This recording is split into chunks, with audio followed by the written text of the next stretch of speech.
बारिश new Tokyo की रंगीन रोशनी वाली सड़कों पर हल्की हल्की गिर रही थी।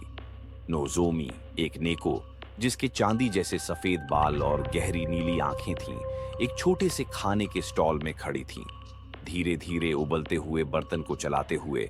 लेकिन उसकी मेहनत की खुशबू शहर की भीड़ भाड़ में खो गई। एक अमीर ग्राहक ने उसकी डिश पर नाक चढ़ाई और बिना कुछ कहे चला गया। हाथ में अपना रिज्यूमे लिए उसने कई ऊंचे होटल और रेस्टोरेंट्स के दरवाजे खटखटाए, लेकिन हर जगह से उसे ठंडी नजरें और बंद दरवाजे ही मिले। अचानक एक फ्लायर हवा में उड़ता हुआ उसके पास गिरा। Neo Tokyo chef tournament.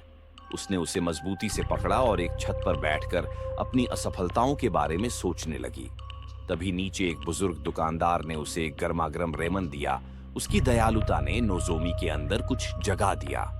एक नई ऊर्जा के साथ वह बारिश से भीगी सड़कों पर दौड़ पड़ी, चमकती हुई बिलबोर्ड्स को पार करते हुए सीधे भव्य टूर्नामेंट हॉल में पहुंची, जहां माहौल जोश और तनाव से भरा हुआ था। मुकाबला शुरू हुआ।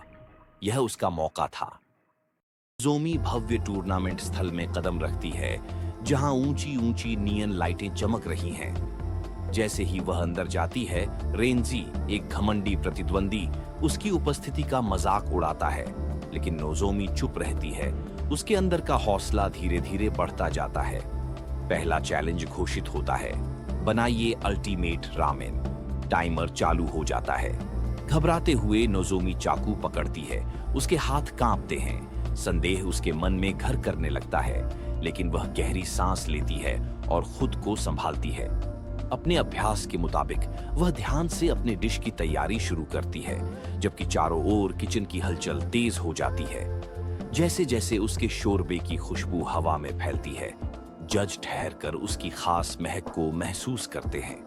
टाइमर बजते ही फैसला लेने का समय आ जाता है।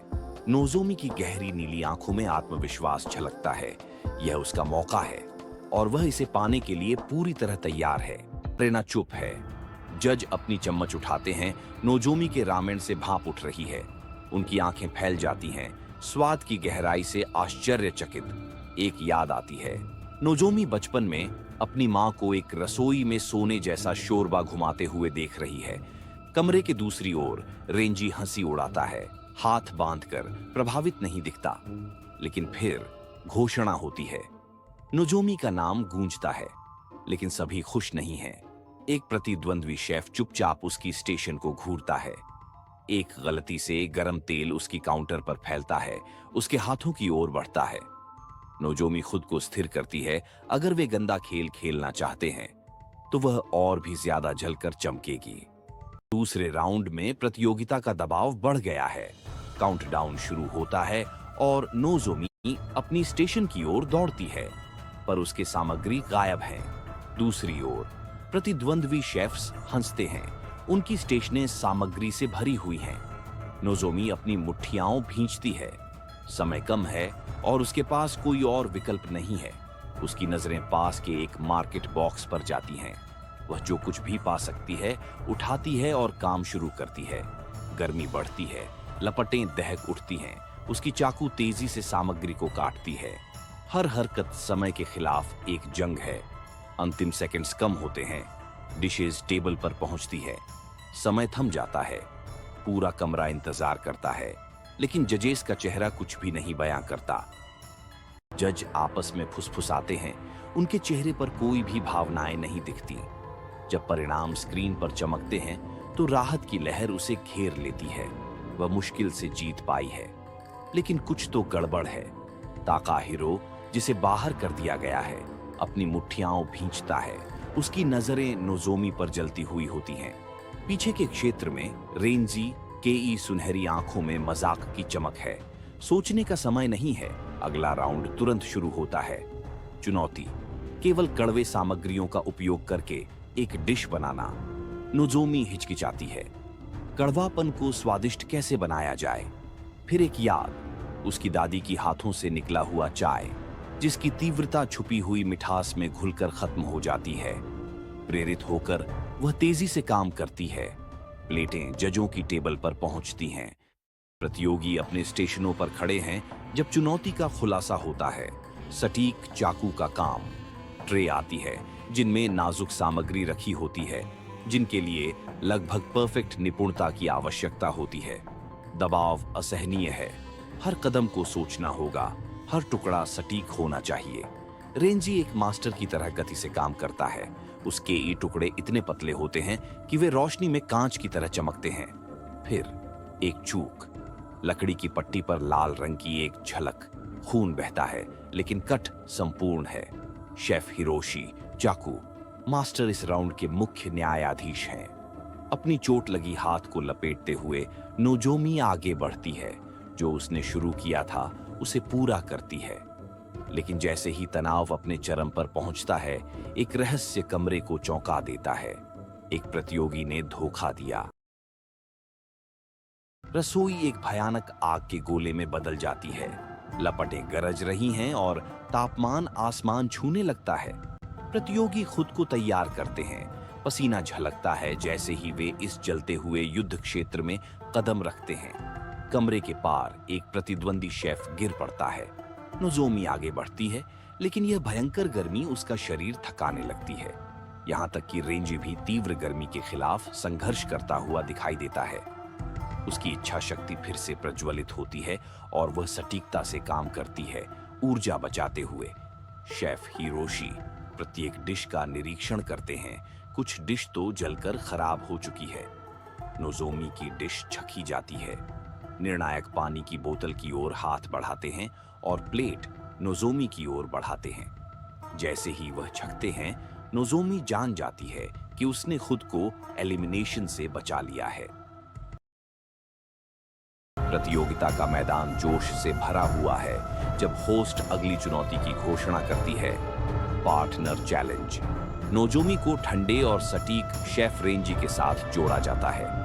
शुरुआत से ही दोनों के बीच तनाव होता है क्योंकि वे अपने अपने तरीके पर अड़े रहते हैं। समय तेजी से बीतता है और उन्हें जबरदस्ती समझौता करना पड़ता है। नोजोमी शक भरी नजरों से लेकिन उत्सुकता से रेंजी को देखती है, जो बेहद निपुणता से चाकू चला रहा होता है। तभी परेशानी आ जाती है। रेंजी की आंच बीच में ही बुझ जाती है, जिससे समय बर्बाद होने लगता है। नोजोमी तुरंत संभालने की कोशिश करती है, लेकिन रेंजी नेतृत्व छोड़ने को तैयार नहीं होता। दोनों के बीच बहस होती रहती है, लेकिन किसी तरह उनका व्यंजन तैयार हो जाता है। बेतरतीब लेकिन फिर भी खास। जज पहला निवाला लेते हैं। यह अनोखा मिश्रण है, लेकिन स्वाद बढ़िया है। वे जीत जाते हैं। तनाव खत्म होते ही नोजोमी और रेंजी एक दूसरे को देखते हैं। चेहरे पर खुशी होती है। कोई शब्द नहीं, बस एक नजर। प्रतियोगिता और तेज हो जाती है जब एक नया जज सामने आता है, मिलिट्री शेफ इचिरो। एक बड़ी स्क्रीन पर उनके सबसे बेहतरीन व्यंजन दिखाए जाते हैं। उनमें से एक डिश को फिर से बनाकर उसे और बेहतर बनाना होगा। काउंटडाउन शुरू होते ही नोजोमी बचपन की याद में खो जाती है, जहां वह छोटे हाथों से एक बर्तन चला रही होती है। वर्तमान में लौटकर वह पूरी एकाग्रता से एक गहरे और स्वादिष्ट व्यंजन को तैयार करने लगती है। रेंजी सबसे पहले अपनी डिश पूरी करता है, एकदम परफेक्ट वाग्यू ताताकी, जिस पर गोल्डन मिसो फोम है। नोजोमी अंत में एक जोखिम भरा फिनिशिंग टच जोड़ती है। जजिंग शुरू होती है और शेफ इचिरो उसकी रेमैन को छकते हैं, आंखें बंद कर स्वाद की परतों को महसूस करते हैं। पहले दो विजेताओं के नाम घोषित होते हैं। रेंजी पहले स्थान पर आता है। नोजोमी घबराई हुई खड़ी रहती है और फिर अंतिम नाम पुकारा जाता है। एक पल के लिए सन्नाटा छा जाता है। फिर शेफ इचिरो नोजोमी का नाम लेते हैं। यह नेको शेफ की जीत है। महीनों बीत चुके हैं प्रतियोगिता के बाद, लेकिन नोजोमी की असली यात्रा अब शुरू हो रही है। वह अपने छोटे खाली रेस्टोरेंट के सामने खड़ी है। यह उसका अपना है। गहरी सांस लेकर वह दरवाजा खोलती है और अंदर कदम रखती है। प्रतियोगिता के कठिन दौर, हार और जीत की यादें उसे घेर लेती हैं। वह हर चाकू, हर सामग्री को ध्यान से सजाती है। हर चीज उसके सफर की कहानी बताती है। फिर घंटी बजती है। उसका पहला ग्राहक अंदर आता है। आग जलती है, खुशबू फैलती है और हर मूवमेंट में वह अपनी आत्मा डालती है, खबर तेजी से फैलती है। जल्द ही बाहर लोगों की लाइन लग जाती है। नोजोमी पूरी लगन से काम करती है। रेस्टोरेंट में हंसी और आवाजों की गूंज भर जाती है। अंदर एक जाना पहचाना चेहरा आता है, रेंजी। एक शांत नजर, एक इज्जत भरा इशारा। रात ढलते ही नोजोमी बाहर आती है। उसकी यात्रा अब सच हो रही है।